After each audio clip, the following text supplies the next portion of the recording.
Welcome to the a16z podcast. I'm Michael Copeland. After the smartphone, what business has the global scale in terms of people and profits that make it attractive for tech companies to turn their attention and capital towards? The answer, according to a16z's Benedict Evans, is the car business. Yes, Benedict is our mobile expert, and sure, cars are mobile, but what does your iPhone have to do with your ride? More than you might expect, Evans says. Evans offers his vision of the future of cars, and perhaps the future of today's biggest technology companies. Who will build these cars, who will own them, and who, or what, will do the driving in this segment of the A16Z podcast. Benedict, welcome. Hello. Let's talk about what cars and mobile have to do with each other, what cars and the smartphone industry have to do with each other, and what even brought this subject to mind for you. Well, what brought it to mind is that Apple and Google are getting into the car business, and Tesla is in the car business as a technology company, and Uber is in the car business as well, and obviously we have an investment in Lyft as well. And so cars and technology are sort of colliding in a way that mobile phones and technology collided 7-8 years ago, and other things have collided in the past. And it struck me there's kind of maybe 4 separate building blocks to think about that kind of link together and sort of support each other. One is electric cars. One is the rise of on-demand services. One is the rise, potentially, of sort of autonomous self-driving cars, which kind of come out of both of those things and sort of feed into both of those things. And then one, which is perhaps slightly shorter term, is sort of the software in the car and how that becomes something that isn't made by the car company anymore, perhaps, and becomes something that gets into the smartphone ecosystem. And all of those kind of interact with each other. Well, let's take those in turn then and start with the electric car and how that's sort of lends itself to technology and a technology play a la Tesla and others. Well, the thing that is sort of most obvious and visible that people think about here is the environment and renewable energy and pollution and so on. I think equally interesting from a technology and engineering point of view is that you change the mechanical complexity of the vehicle when you go to electric instead of internal combustion engines. And you change it, and so you don't have a transmission, you don't have a gearbox, you don't have all those moving parts anymore. And so that changes potentially things like maintenance, but it also changes kind of the complexity of creating the thing, and it changes what the supply chain might look like. It changes what the capital structure of making cars might look like. And so a little bit like what happened with PCs or smartphones 10 years and 20 years ago, you move to a point that it may be easier for people who are not in the car business to be in the car business, because the amount of stuff that you have to make, how that stuff gets made, how the value chain around that looks, gets much, much, much simpler. Right. Obviously Tesla's the best example of this, but the question then becomes, where does the value in a electric car lie? And for Tesla, it's clearly in the battery, for example. Yeah, it's the battery instead of the engine. Clearly, but there's a sort of a kind of a longer term point, which is, well, okay, so who owns these things and how do they move around, which is where things like on-demand and self-driving cars come in. And of course you can have those completely independently of electric cars. It just makes it a bit easier for some things, but you could have a self-driving diesel car or steam-powered car if you wanted to. And I think those are kind of separate but linked together. And the thing with on-demand is, it's sort of widely discussed now, is that you're going to reach an equilibrium point of the supply of drivers that gets drawn in by the price, and the price that will drive in riders and the number of riders that get drawn in. And that will be some percentage of people in each city, and it will be different in each city, depending on the layout of the city. And this calculus between owning versus just... Between owning versus owning a car versus just calling a car, versus leaving your car at home, and whether you commute with it or only use it at the weekends, on whether you have one family car instead of two, and all of those kinds of things. It's going to change car ownership. It's not going to change it completely, but it will change it, and it will change it kind of different degrees in different places. Now, what's interesting about self-driving cars is how much they change that. And so just as electric cars are not just about pollution, self-driving cars, I think, are not just about accidents. And I think the way to think about that is kind of imagine your scenario. You go out with your family to dinner in a busy city, and instead of having to find a parking space, your car drops you off. And so you don't think and previously you might have taken public transport because it was so hard to park, but now your car can just drop you off. And there are no cars parked on either side of the road, so there's twice as much room for traffic, of course. And then when your car's dropped you off, where does it go? Does it drive outside the city centre to a cheap car park instead of the expensive car park around the corner? Or does it spend the next 2 hours driving people around for money and then pick you up later? So the point is, what self-driving does is it transforms the layout of the city, because things like parking and gas stations and strip malls and the whole layout of the retail and commercial real estate starts to change, because it's all built around parking as much as it's built around driving. You have to kind of look at a satellite map of any American city and look at all the parking space. And so that all starts to reshape. But then the ownership changes, because suddenly you have vastly more cars available for an on-demand service. And those cars don't have a driver, and the insurance probably costs half as much, because self-driving cars don't have accidents in the same way, and the error rate will be lower. And so the price of those those on-demand services will be lower. And so the equilibrium point changes again. And then you have all sorts of, and so the point is that self-driving cars therefore make on-demand services much, much, much bigger, and they tend to result therefore in many fewer people owning a car. So that's my question then. Like, who owns these self-driving cars? Is it sort of the Airbnb model where I'm at dinner and I send my car out to make money while I'm eating, or is it this fleet kind of a view of the world where some other large organization, whether that's Google or somebody else, owns these cars? Well, again, this is kind of a question of where the equilibrium points settle down. So on the one hand, you could argue, well, everybody will have a car and they'll all drive people around, so there will be no fleet of independent cars. It will just be a person's car. I don't think one would go that far. But the other argument would be, well, why would you need to own one if there were all of these out there?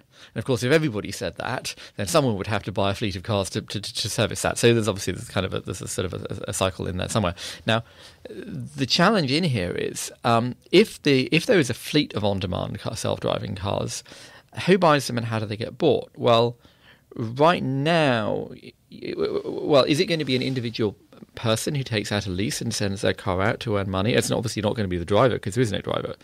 So is it owned by an individual, or is it owned by somebody with a big balance sheet, buys 500 of them and has the right financial structure for doing that? And once that could be both on-demand and on-demand self-driving. And once you go there, well, how is it that those cars are getting chosen? They're not getting chosen based on how nice it feels when you slam the door and, the diamond-cut chamfered edges. They're getting bought in the same way that Hertz buys cars, and they're getting bought in the same way that a big company buys PCs. That is to say, they're bought on, criteria that are not much to do with ease of use or flair. It's beigey and boring, yeah. Yeah, well, not completely beige, but how easy it is to open the case and change the network card or whatever it is that you need to do these days. So, and so that becomes interesting for Apple and potentially for Tesla, because it means that, if the people riding around are not the people choosing these things, then maybe Apple's strengths don't really get to come into play, because you might not be choosing it. Now, obviously, there's kind of variation within that. So you pull out your phone and you order the cheap one or the expensive one or the Apple, or maybe you get a choice of cars when you order it. But on the other hand, if you order an Uber black car, you don't decide whether it's going to be a Mercury or whether it's going to be a Lincoln or a Cadillac or a Mercedes. You just order that, and what comes. So maybe we will see. Then there's kind of another point, which is to do with the redesign of cars, of course, which is if you remove, obviously electric changes the design, but if you remove the mechanical controls, the manual controls, then you can sort of fundamentally redesign what the inside of a car might look like and how it might be structured. Right now, when you look at a Tesla, you wouldn't be able to tell that it doesn't got a petrol engine inside it if you didn't know. It's still got a big engine compartment in the front. There's just no engine in it. And so when you go to electric and self-driving, you can kind of think quite fundamentally about how you design a car. You might also think about things like crash tests. Like if there's no if the accident rate changes or the accidents look different, then the way you design the car might change as well. Yeah, you can imagine it again, changing the space and the layout. It's really an interesting problem or opportunity. Yeah, really. People don't need to face forward. Right. And you right. don't need to have all that space in the front for the dashboard. And Right. Tired at the end of the day, you're lying down in the car. Yeah, exactly. And we won't take that conversation any further. Yes. But you get to the point again. You get all kinds of sort of second order effects. So I think Carl Sagan said that it was easy to predict mass ownership of cars, but hard to predict Walmart. Right. So what do you see then? You've already described empty streets, but yeah, you look at photos of the world from the 1930s and all the street of your own city from the 1930s, and you'll see all those streets where there's a car parked every 5 feet all the way along the road, and there's no cars parked, and the roads are twice as wide. The other thing that someone mentioned to me on Twitter was cycling. Is if you could cycle every day and know you would not get hit by accident. I mean, if you fall over, then it's your fault, but you would know that no one would hit you. Through carelessness, maybe more people would cycle. Right. If you had no manually driven cars on the road, then you don't need stoplights anymore, and the cars can just stream through all the junctions, staggered before and behind each other. The first time that happens, and you as a passenger go through that, there's a video that you have on your blog post, which everyone should watch, but it's a frightening game of Frogger where nothing gets killed. Yeah, exactly. It's like watching a circus act or something. It's like people whizzing past each other at 40 miles an hour, 5 feet apart, right crossing each other at right angles. And of course, if it's all moved into software, then you can do that. So you get all kinds of changes in how you lay out roads and how you would lay out cities and what you would think about what retail would look like. Cycling, I think, is interesting. The impact on people's time is interesting because, presuming for apart from anything else, you might live in different places in the very long term, like on a kind of a multi-decade view. But in the meantime, if you're driving for 20 minutes every day, but you're not having to look at the wheel, then what are you doing? Well, you're probably on your smartphone, which is cool. So the time spent online or time spent looking at the internet changes. Because nobody's doing that now. Of course, nobody at all does that. But on the other hand, what happens to radio? If half of all radio listening is happening when people are driving, well, if you could be doing other things, maybe you might not listen to radio. So, you get all these kind of weird, kind of unpredictable effects as kind of the balls bounce around on the snooker table, on the pool table, and kind of bang into each other. And then you also, of course, there's sort of the big question is what happens to public transport and where does that leave people on lower incomes? Because if you're cherry picking people off public transport routes, then you're going to have buses that are emptier and emptier, and the cost of those buses becomes harder to support. On the other hand, self-driving cars get very, very cheap. How cheap? If you are someone on a low income and you're commuting to work on public transport and it takes you an hour and a half and 4 buses, well, maybe a self-driving car might actually be a better option for you. It might even cost the same. You don't really know. So there's certainly kind of questions in all kinds of different directions. But there's also nothing configured. There's nothing then to prevent self-driving buses or sort of a fleet of transportation being owned by government for that. Yeah, but I don't think so. I mean, self-driving. I mean, yes, not having a driver in the bus means it. It could participate in these kind of high-speed junctions and things. I don't think a self-driving bus is kind of transformative in the way that a self-driving car is, because there's always going to be, right. That's the space taken up by the driver isn't really the point. But no, what I was more thinking is, if you live somewhere that's served adequately by a bus but not terribly well, if you've got to walk 10 minutes to get to the bus stop or 20 minutes to get to the bus stop, then you might never take a bus again. Mm-hmm. Right, I see. And so the bus routes, as when you get out of dense urban areas, might empty out to some extent. Bus routes in dense urban areas might fill up because they might be more efficient because you don't get traffic jams anymore. So you can get on the bus and it goes all the way down that busy street without stopping and then lets you off where you want to go. So you get I suppose. The kind of conceptual thing that one's looking at here is really shifting road transport from being sort of circuit switched in a sense. It's not a perfect sense, but really kind of being circuit switched to packet switched, or certainly moving public transport, integrating public transport with cars into a packet switch model. Well, let's push on that circuit versus packet example, and because that then gets to who's best suited to be doing this. And so when you say circuits, it's sort of this manual. I'm driving. Yeah, I mean, it's not a perfect analogy. Maybe you could argue it's TDMA in effect, where everyone's kind of got their time slot, and you move to wideband CDMA. Like, why would you have lanes on the highway anymore? Right. Why would you not just have kind of swarms of cars streaming down the highway without stopping, in any positioned in any place that you like on the road, just as long as there's 5 feet between them or 2 feet between them, depending on what you want to do. You could start having pelotons of cars, so you've got 15 cars all going down the highway 2 feet behind each other. at 150 miles an hour. It sounds like NASCAR. So who is it? Who is it? Yeah, exactly. And so then round and round and round and round and round and round and round. So who is it that builds it? Well, this is the again. I mentioned kind of one sense in which it is potentially challenging for Apple, in that it's who is it that's buying these things? But there's another point which is what's the hard part of the software here?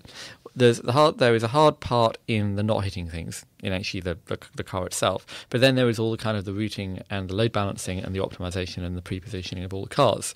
Because it's one thing to get into your Uber or Lyft or your Get Taxi or whatever, and to summon one and the nearest one comes to you.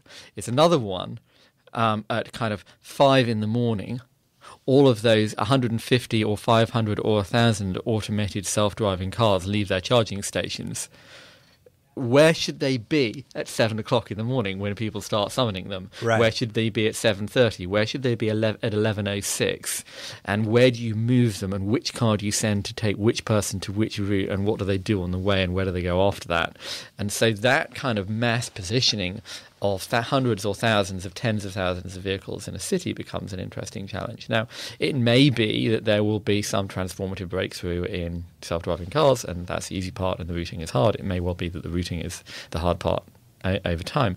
But it's just kind of worth sort of thinking, yes, the not hitting things is hard, but what is it that's going to fundamentally shape what's going on in a city? It's probably going to be the routing, the apps, the kind of that broader mapping sort of and that data that broader system. Yeah. Of course, this is why one of the reasons why maps have become so kind of strategically. And this is also we talked about this in the last pod, but that those 3 German car companies just spent a huge amount of money on much on less than company. Nokia had spent on it. Well, they got they spent a lot of money on maps. Yeah. And one layer to that is that having maps now is a kind of strategic asset, where it used to be kind of an accessory in the way that your CD player was an accessory, and you would happily have a Bosch CD player in your car, and BMW didn't really mind that they weren't making a CD player. Today, it's more important. In the future, if the map is actually telling the car where to go, then it becomes much more important. Because clearly there's all kinds of interim steps here. It's a bit like, steamships that have masts and sails for the first 20 years, just in case. And so, the first self-driving car is not going to be part of a mesh of every car in the city. You're going to get into the car and say, I want to go here, and it will have to work out how to get there. Right. And so it will have to have its own map and its own route. Yeah, 50 years in the future, it may not. To the extent that anyone has the faintest idea what's going to be happening in 50 years' time. If it happens, if we shift from sort of circuits to packets, if we shift to electric cars, if we shift to this sort of software-driven thing, does it get on the same kind of refresh? Do we replace our cars every 2 years? Do we, get upgrades every month? I mean, does it become like our smartphones, do you think? Well, someone posted a picture of their Tesla dashboard saying, do you want to upgrade to ludicrous speed for $10,000, which is kind of quite a chunky in-app purchase. You don't really get that in Candy Crush. Right. But it's the same idea, right? Well, it's an interesting sort of thing in here that you, when a car becomes electric, it becomes software, and so your upgrades, instead of paying an extra $5,000 for the sports gearbox, there is no gearbox. So what do you do as a car company? Do you just say, well, we'll just kind of flip a switch somewhere in the software and we'll make it the sports one, and that will be an extra $5,000? Do they then mail you a badge that you can stick on the back to show everybody that you bought the sports one? Is there like a little screen on the back that says, he spent $10,000, it's sports mode now? Right. It's like that app that there was an app in the early days of the App Store that cost $5,000, and it just said, I am rich. Maybe that's what people will do with their cars. But it's almost like you're overclocking the car. It's like you buy a software application and you have to upgrade it with a purchase, but the code is all there. Right. It's the same with a car. Well, okay, so you bring up overclocking, and the argument on the other side will be that people love their cars and people love to drive, and people love the smell and the sound of a internal combustion engine. Some people do. Okay. Some people do, and some of those people will still keep a car, maybe. People loved horses too. People really loved horses. I mean, way more people loved horses than loved cars. Horses are easy to love, that's true. And yet, there's this sort of interesting analogy here, because, of course, the one of the fundamental advantages of cars over horses a century ago was that you have to feed a horse all the time. And so just having the horse of itself was costing you money all the time. Whereas, never mind, keeping it warm and groomed and the vet and the blacksmith and everything else. Whereas you put a car in a garage and forget about it for 6 months and it's still there. Right. And there's a sort of an interesting analogue here as you go to a self-driving car. Well, you don't need a driver anymore. How far out are we? I mean, we hear from Google, we know that there's rumors and kind of little tidbits of Apple hiring Tesla engineers, et cetera. But what stands in the way from this picture that you paint? Well, I don't think there's anything structural that stands in the way of Apple making a electric car that's manually driven. That's just like time and money and effort. Making a self-driving car, we do not yet have the technology to make self-driving cars. Google is working on it. Tesla is probably working on it, for all we know. Uber may well be working on it. Apple, if they have, will certainly be working on it. How far they've gone, whether they plan for that to be the car or whether they will make a manually driven one first, I don't know. But there's kind of, as I said at the beginning, there's a kind of multiple separate blocks here. You can have an electric car can change quite a lot without being self-driving or on demand. You can have on-demand services that change a lot without self-driving. But then you can have on-demand and self-driving without electric, for that matter, although probably not very much. But when you have all of that in place at the same time, your self-driving, back to electric, it's a lot easier for your self-driving car to charge itself with an electric socket than putting gasoline into it. Yeah. It's a lot easier and a lot safer. I wouldn't be entirely comfortable having a robot arm putting gasoline into a car. Electricity is kind of okay. Yes, that seems very elaborate too to make that happen. It's a little bit safer. So when you put all of these things together, that's really when all of it changes. So we've talked about how Apple and Google and others, Uber, et cetera, may be getting into this sort of car business themselves, but is it a good business? And why would you want to, really? Well, I think there's several answers to that. One of them is that, so I wrote a piece a while ago saying kind of the smartphone is the new sun, and the smartphone is it's the biggest thing in the tech industry. There are close to 2 billion phones sold every year. Those are converting to smartphones. It's $300 billion in revenue every year, and that's much bigger than they're making TVs or making PCs, or certainly much bigger than making watches or any other kind of consumer technology product. Bigger than the smartwatch or the iPad or anything else will be. So the smartphone is kind of the sun that dominates that. But then you think, okay, well, what else is there? Is there anything else that is as big as a smartphone? This is this thing that is going to be owned by 4 billion people on Earth and replaced every 2 years. Is there something else that has that kind of scale? And there's toothbrushes and there's shoes and then there's cars. So if you then look at cars, you have this industry that has much higher revenue, over $1 trillion in annual revenue from making and selling cars. But the unit sales, of course, are much, much, much lower because the average price is tens of thousands of dollars. Much, much higher, yeah. Exactly. And so if you add up Mercedes, BMW, Audi, Lexus combined, you get to 5 or 6 million units a year for over $200 billion. Which is almost as big, which is kind of almost kind of the same ballpark as the iPhone, because the iPhone is, I think, $150 billion a year in the last 12 months. And so it's kind of an interesting one here, because on the one hand, you have this enormous industry, much bigger than anything in tech. Coincidentally, mobile network operators' revenue is about $1.2 trillion as well. So cars and mobile networks are about the same size, but much bigger than anything in tech. But on the other hand, if you added up Mercedes and BMW, you would get to maybe the same revenue as the iPhone. Well, and less profit. Right. I was going to say that I'm sure there are some cars in the auto world that have the margin of an iPhone, but they certainly aren't made by Toyota. No, exactly. That's not where the money is. So, and obviously, kind of, you have smaller companies like Porsche and so on that make decent profits. And so, mobile phones are, if you're Apple, mobile phones are a great business, so great gross margin business. Cars have low gross margins. Of course, nobody other than Apple is making any money at all in the phone business, so it's kind of an imperfect comparison to make. But it's just kind of, it's intriguing to me just to kind of think, well, what other thing is there after phones? Obviously, there'll be another tech product after phones, whether that's augmented reality maybe, or folding screens or something, or, contact lenses.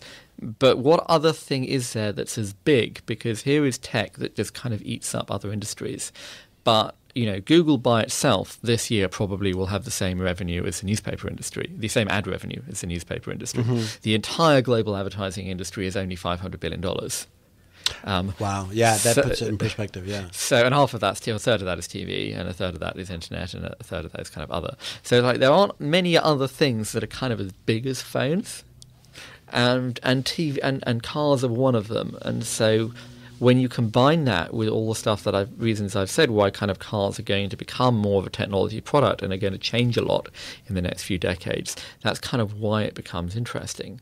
Does it break down along similar lines? I know you've made arguments for why maybe Apple and its kind of rarefied product lineup isn't well suited to an on-demand car world where we don't own our own cars. But I mean, is there going to be an iOS version of the car, this high-end kind of Apple-y, high margin thing, and then the Android version where you can pay as little as you want or as much as you want? It's an interesting one. What will the car world look like when this transition has happened in, say, 20 or 30 years?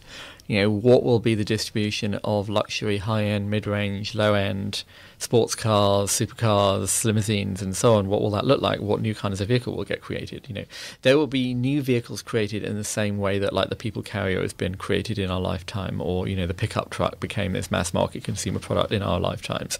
There will be new types of car that get created. One suspicion is that Apple will like the high-end because it tends to like not making compromises on product to hit prices beyond a certain point. Right. And one suspicion is that Apple won't make a $10,000 car. One would wonder what happens to car prices as we move to electric and as we move to self-driving, and what happens to the price of owning a car if it's self-driving, it never has an accident, the insurance is a third of the cost, you're only paying for electricity. So the kind of the question was what's a high-end car kind of changes because a high-end car might be cheaper. But yeah, these are all kind of unknown questions as to how this stuff will shake out. Well, I look forward to the day. Honestly, as a person who drives an electric car, not a Tesla, a Fiat, I'm looking for battery technology to get better. I'm looking for the software to get a hell of a lot better. And Lord knows I would like to not drive. So you're using Italian software.